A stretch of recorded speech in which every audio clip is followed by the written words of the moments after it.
Government এরই মধ্যে একটা ফান্ড আমরা জোগাড় করেছি। এই ফান্ড আরো আমরা বাড়ানোর চিন্তা করছি। যে সমস্ত কৃষক চরমভাবে ক্ষতিগ্রস্ত হচ্ছে, হয়তোবা তাদের সম্পূর্ণটা সাবসিডাইজ করা গভর্নমেন্টের পক্ষে এই মুহূর্তে সম্ভব হবে না, কিন্তু গভর্নমেন্ট শুরু করতে চায় যতটুকু সম্ভব ওই ক্ষতিগ্রস্ত কৃষকের একটা সাবসিডি দেওয়া, যেন সে এই যে এই মুহূর্তে কঠিন একটা কি বলে একটা দুঃসময়ের ভিতরে পড়ছে, এটা যেন ইনস্ট্যান্টলি কিছু হইলো তার মানসিক একটা সাপোর্ট আসে। তো হাওর অঞ্চলে এবং এই হঠাৎ বন্যা হয়ে যাওয়া বৃষ্টি কারণে পাকা ফসল, ইভেন আধা পাকা ফসল নষ্ট হয়ে যায়, এখানে কারো কোনো হাত নাই।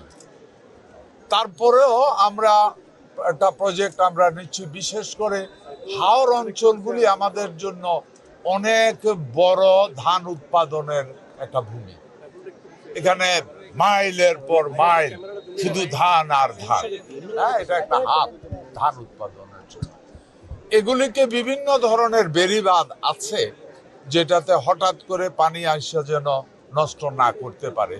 ওই বেড়িবাঁধগুলিকে আরো কত টিকসই করা যায় এটার ব্যাপারে গভর্নমেন্ট অলরেডি প্ল্যান নিয়েছে। নতুন পলিসি আমরা নিয়েছি, কৃষক যেন ন্যায্য দাম পায়।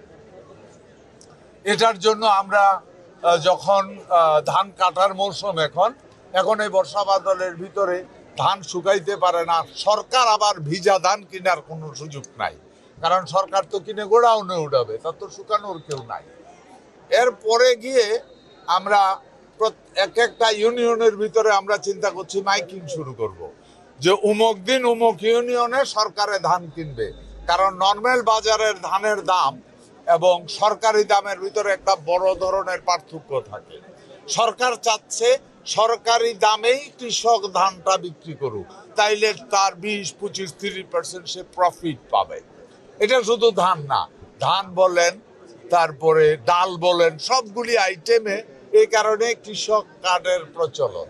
আমরা যারা রিয়েলি অনেক ক্ষতিগ্রস্ত হয়েছে তাদেরকে 3 মাসের জন্য আমরা খাদ্য বান্ধব কর্মসূচিতে নিয়ে আসছি। কত পার্সেন্ট লোক হবে জানি না, এটা করবে। আর বাকি যেগুলি আছে এদের ব্যাপারেও পলিসি আমরা বলে দেই, আবারও রিপিট করি কথাটা, আমাদের ফার্স্ট প্রায়োরিটি কৃষক, সেকেন্ড প্রায়োরিটি কৃষক, থার্ড প্রায়োরিটি কৃষক।